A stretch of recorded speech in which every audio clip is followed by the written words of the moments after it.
Hello. Hi. I know you're thinking, wait, this is a video? Huh? What's going on? Yes, yes, yes, yes. I have the amazing Kerri here with me. And what we're going to do is we're going to do like a go with the flow conversation LinkedIn newsletter. Like, how cool is that? Yes. Now, I just want to get things out of the way. This is one of the things that we want to do for housekeeping. I'm going to do part one on my newsletter. You are going to 100% want to go over, and I'm going to put all of Kerri's information in this newsletter for you. Go connect with her, follow her, and actually join her newsletter because on her newsletter is going to be part two of this conversation. So, yay! So excited to have you, Kerri. I love it, Molly, and thank God that you're doing all the links because if it was left to me, none of y'all's would know where to find me ever. That's called intentionally knowing your zone of genius. Yes, yes, yes, yes, yes. And so, what we're going to be doing is we're just going to have a real, just again, real, authentic, go with the flow conversation. We're going to cover a few things. We're going to talk a little bit about love. We're going to talk a little bit about self care. We're going to talk a little bit about leadership and what does that mean to you in life and business. And so, I first off just Kerri, you were just starting this amazing, amazing topic on love. And so can you just kick us off? Tell everyone what you just said to me just before we clicked record.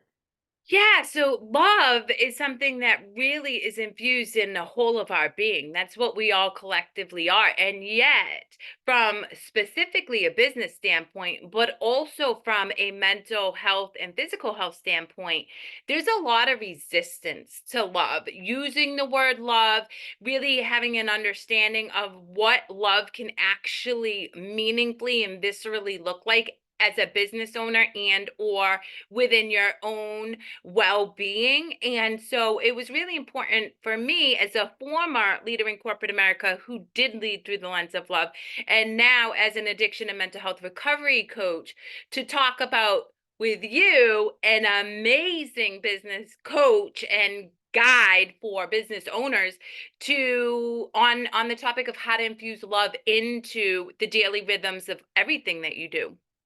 Yeah. And it was as soon as you said that, I was like, heck yeah, let's have this conversation because when you first said that, that reminds me of one of the mindset business coaches I used to work with, David Nagel, and he is amazing. If you haven't followed him or looked him up, amazing. I want to work with him again in the future. However, he would say he would host like his workshops and his summits, and at the end of them, he would say, "I love you guys." Like in the most genuine way. And I remember joining one of his summits, and somebody actually it was a lady who pushed back and was like, "How can you say you love me? You don't even know me." Mm. And that really resonated with me on what you just said. Like people don't always respond in a way that is truly embracing, right? Of what that means. And so now, of course, because you are just so not only an expert, but I love the way that your brain works. My brain doesn't work like your brain does. That's why we're so great at collaborating here. Why do you think that is? Why do you think that we as humans we struggle with that love component? Fear. Well, I mean, think about it. We're conditioned to believe that if I tell you I love you, or if I'm running my business through the lens of love, there's going to be give and take. There's an expectation of exchange. And that's where that's misguided, because really love should be offered freely without expectation of gaining anything from that. And in giving that love, you inherently get your needs met. Think about it. If you are loving and compassionate to your employees, they're going to want to bring the best of themselves to your customers, which is infusing them with love. You generate more money. If you're loving and compassionate to yourself, you're going to bring love and compassion to your children. They're going to respond in a more compassionate and kind reciprocal way. But we believe, because of society, because of conditioning, that if I say I love you, there's an expectation of something in return. And that's why I think there's a lot of fear and a lot of distrust around the word love. Oh, spot on. I mean, I think of it. I mean, I think back to, I think back to just when my husband and I were dating, and he was the one who told me he loved me first. I was like, wait, pump the brakes, hold up, right? And we were actually like talking for a Yep. while before he dropped the L word. And so, and it really was, if I go back in time, and it was like, oh my gosh, okay, do I want to go into another committed relationship? Am I ready for it? There was definitely a lot of fear and hesitation there when it came to that love piece. So spot on that. Kerri, um when I was listening to you say that, I was thinking about what you talked about on the component of giving without any kind of, expectation that's reciprocated. And I'd like to share how I do this in my business, and I'd love to hear how you do it in your business as well, You do because of amazing course, job at it. But yeah, yeah, yeah. share. Because of course, naturally, as a business coach, right, and the CEO, my brain goes straight there.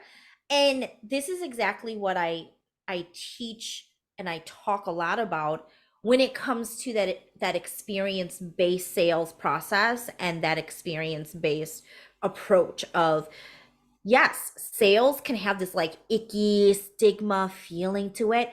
But when you can impose and you bring in that, you know what? This is coming from a place of love. This is coming from a place of, I genuinely want to help you, and let me give you some golden nuggets. I am a master at LinkedIn. I'm LinkedIn extraordinaire. So why would I not want to give you nuggets, in return? Of not wanting anything back, of just simply saying like, this is really easy for me. So yeah, have you thought about this? Have you done this? Have you thought about that? Right? And there's no like, oh, Kerri's now gonna have to give something back to Mollie. There isn't any of that, and it comes from a pure place, and also one in which the best way for me to even articulate this is, experience based sales is giving an experience of you from a place of just pure knowledge and giving, and then allowing for that person to receive and embrace it however which way they so choose, and knowing that living in the world of abundance and really vibrating from that place, that what we give out in love, right, is going to come back to us tenfold in ways that God and the universe and karma is going to deliver it to me. And same thing, I'm not going to be really, oh, well, I need it in this way, shape, or form. It's, oh no, yeah, I'm going to receive and embrace whatever it comes to me. So, Yeah. yeah. How So do you do good. that in your business? Well, first off, for all of you listeners, I mean, Molly has gone to the point where she's dropped in opportunities for me to potentially do speaking engagements on the topic of mental health, because unlike Molly, I am not a LinkedIn expert. So, and that's another way of showing up and showing love. And it is reciprocated because I do the same thing, but in my field. And so, specifically, if you think about it, a really effective recovery and mental health coach is the ultimate salesperson. Why? We're selling hope. And now you have to deliver on that promise. But at the end of the day, when somebody's steeped in suffering, right, you're selling them love. You're selling them a belief that it could be a different experience. And so that, I do show up. And I think part of love is being super curious instead of coming in with this expectation, which you highlighted, and I love it, or this idea or perception. I come in super curious. I really want to understand. And then I don't expect to get a client in that conversation or the next conversation or maybe even the 10th, because the reality is, particularly around what I do, You have to build trust. I literally tell people I got you like a fish, and that is not a catchy catchphrase. I'm going to strip down everything you believe, and you cannot hire me if you don't have an ounce of trust. And that comes from showing up and offering, to your point, nuggets of inspiration, holding space if they're struggling without the expectation of payment or something in return. And then in doing that, you build that trust.